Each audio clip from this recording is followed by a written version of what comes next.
다음 이슈는 부산 시민 35%가 1인 가구라는 얘기입니다. 1인 가구가 계속 늘고 있습니다. 부산은 특히 60대 이상의 1인 가구가 전체 1인 가구의 40%를 넘어선 지 오래입니다.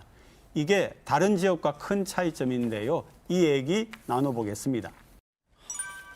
네, 자 보시죠. 1인 가구가 상당히 많습니다.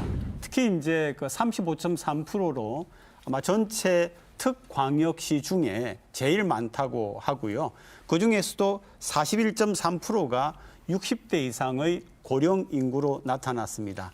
상황이 굉장히 심각해 보이는데요. 보건복지부가 2020년에 발표를 한 걸 보면은 1인 가구 중에서 43.6%가 제일 가난한 20%, 하위 20%에 해당한다라고 합니다. 무슨 대책이 좀 필요하지 않은가요? 어떻습니까? 사실은 이 통계에는 20대, 30대 청년 1인 가구들도 포함되어 있습니다. 대학생들도요. 네네. 대학생들 같은 경우에 뭐 전세금이라든지 장학금 때문에 따로 가구를 유지하는 경우들이 있거든요. 그럴 경우에는 경제적으로는 부모로부터 독립하지 않았지만 법리적으로만 독립되어 있기 때문에 이 통계 안에는 사실은 그런 힌트도 비밀도 조금 숨어 있다. 그래서 소득하위 20%까지는 해당되지 않을 것이다라고 저는 보고요.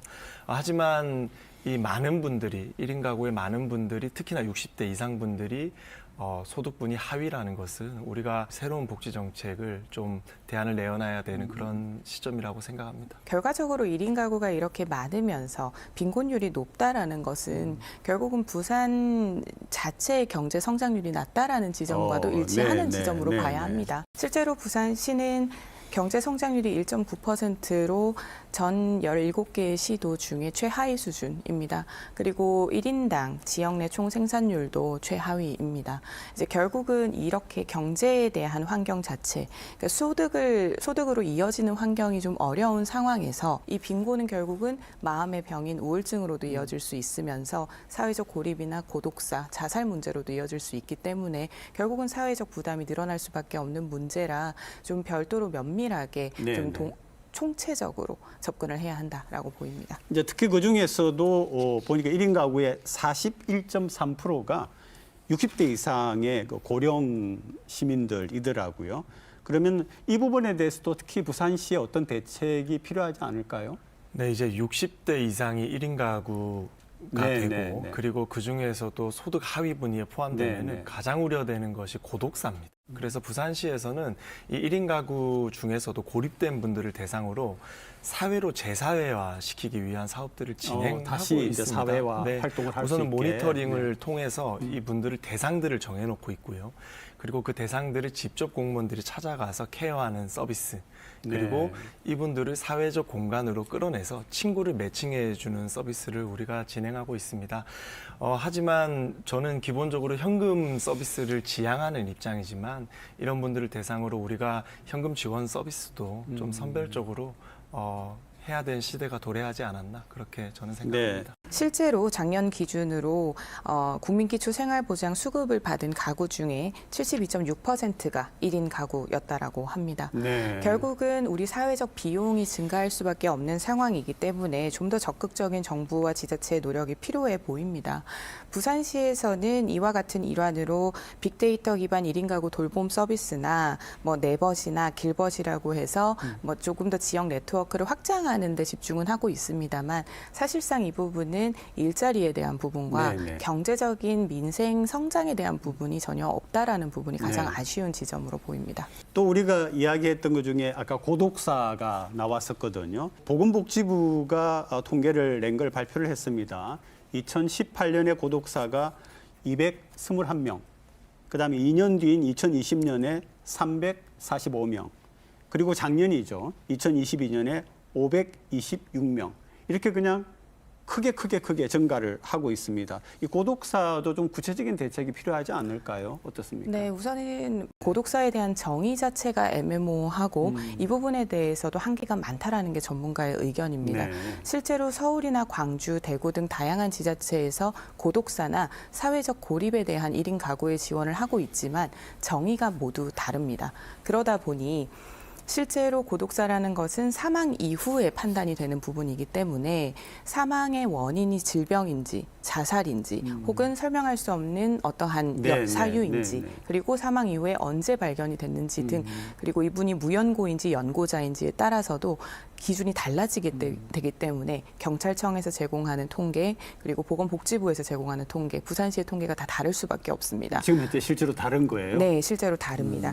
그렇기 때문에 지금 나오고 있는 이 고독사에 대한 정의나 구분이 현장에서의 목소리가 좀 반영되지 않는다라는 점을 네. 좀 지적을 드리고 그렇기 때문에 그 작업부터 이제 부산시는 다시 좀 시작을 해야 되는 상황이 될 것입니다. 부산이 거의 고독사 1위입니다. 네. 고독사 1위 도시의 오명을 쓰고 있는데 좀 해명을 해드리면은 부산과 서울은 돌아가시고 나서 3일 이후에 발견되면 그냥 고독사로 간주를 3일 합니다. 이후에 네. 발견이 되면 그런데 대구나 네, 네, 네. 대전이나 광주나 경기를 살펴보면 5일, 7일 그러니까 3일에 발견되면 고독사로 간주를 하지 않아요. 네. 그러니까 부산과 서울만이 아주 낮은 기준으로 고독사로 카운팅하고 있기 때문에 숫자가 늘 수밖에 없다라는 말씀을 드리고 싶고요.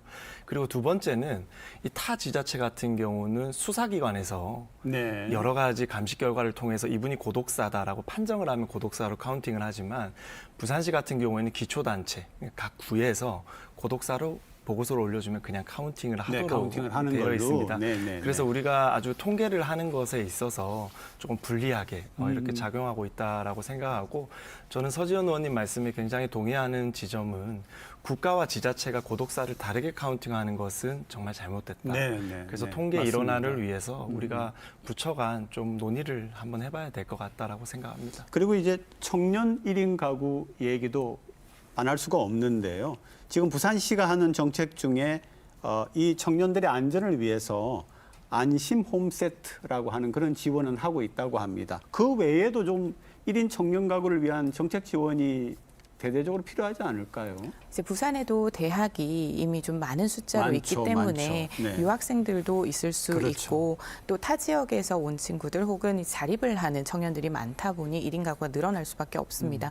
청년들의 입장에서 1인 가구는 결국은 치안과 그리고 범죄, 강력 범죄로부터 보호할 수 그렇죠. 있는 것이 우선되어야 할 것입니다. 네, 네. 그러다 보니 셉티드라고 해서 이제 CCTV나 그리고 방범용의 벨이나 이렇게 좀 어두운 곳을 밝게 하는 그러한 시의 지원도 함께 있는 편이고요. 네네. 자치경찰위원회와 함께 해서 좀 안전지대에 대한 관리를 하기도 합니다. 더해서는 최근에 계속해서 발생하고 있는 이 전세 사기 피해, 거의 청년층이 부산시는 83% 이상을 차지하고 있습니다. 피해자의. 네. 그러다 보니 처음에 계약을 진행을 할 때 전월세 계약에 있어서 법률상으로 문제가 없는지를 함께 검토할 수 있는 그 전월세 계약 코칭 서비스도 이제 시작을 합니다. 그렇게 된다면 자신의 자산을 지키는 부분과 자신의 안전을 지킬 수 있는 부분에 대한 지원을 조금씩 지원을 하고 있는 상황으로 보시면 좋을 것 네, 같습니다. 네, 청년 1인 가구 중에서도 우리가 유심하게 봐야 될 집단이 은둔형 외톨이입니다. 은둔형 외톨이. 네, 2021년에 은둔형 외톨이 지원 조례가 제정되면서 전수조사를 저희가 했습니다. 부산복지개발원에서 했고 지금은 사회서비스원으로 전환되어서 보고 있는데 부산의 은둔형 외톨이가 한 2만 5천 명 정도 2만 5천 네, 명이요? 있는 것으로 저희가 카운팅을 하고 있어요. 네. 그래서 이분들에 대한 대책이 시급히 마련되지 않으면은 우리 부산의 청년들이 미래를 볼 수가 없다. 그래서 이분들을 빨리 재사회화시키고 사회로의 복귀를 위해서 우리가 다양한 노력을 해봐야 될 시점이라고 생각하고요. 부산시에서는 은둔형 외톨이 지원위원회를 구성을 했습니다. 네, 네, 네. 15명의 교수들, 전문가로 구성이 됐는데요. 빨리 좀 원활한 브레인스토밍이 일어나서 좀 대책들이 하루빨리 마련되면 좋겠다는 생각입니다. 은둔형 외톨이라는 것은 결과적으로 다양한 요인이 있을 수밖에 없습니다. 정의부터 내리는 것이 좀 필요하고 그리고 이 부분을 지극히 사회적 문제로 이끌어 가서는 안 될 지점입니다. 예방을 할 수 있는 지점을 찾아서 접근을 해야지 이들을 강제적으로 시급하게 사회로 끌고 나와야 된다라는 것은 개인의 존엄에 대한 문제이기도 하기 때문에 조심히 접근을 할 필요가 있고요. 보통은 무한 경쟁 사회에서 소외감을 느끼거나 네. 사회적 고립을 스스로 선택하는 경우를 은둔형 청년으로도 분류를 하기는 합니다만 그들을 동기가 없는 상황에서 억지로 사업을 만들어 놓는다고 해서 그 사업이 진행이 되기는 만무합니다. 그렇기 때문에 조금 더 전문가들과 당사자들 간의 소통이 좀 필요한 부분이 있고요. 이에 대한 통계도 조금 더 명확하게 살필 필요가 있어 네, 보입니다. 이제 저도 서 의원님 말씀에 일부 일부 동의는 하지만 우리가 정확한 통계가 필요한 것은 정말 동의합니다. 하지만 정확한 통계를 낼 수 없는 집단도 분명히 있습니다. 뭐 부산 시민 전체로 설문조사를 할 수는 없잖아요. 그래서 우리가 분명히 문제가 되는 추정되는 집단이 있기 때문에 그분들을 대상으로 정책을 과감하게 시행하는 것은 저는 꼭 필요하다라고 봅니다.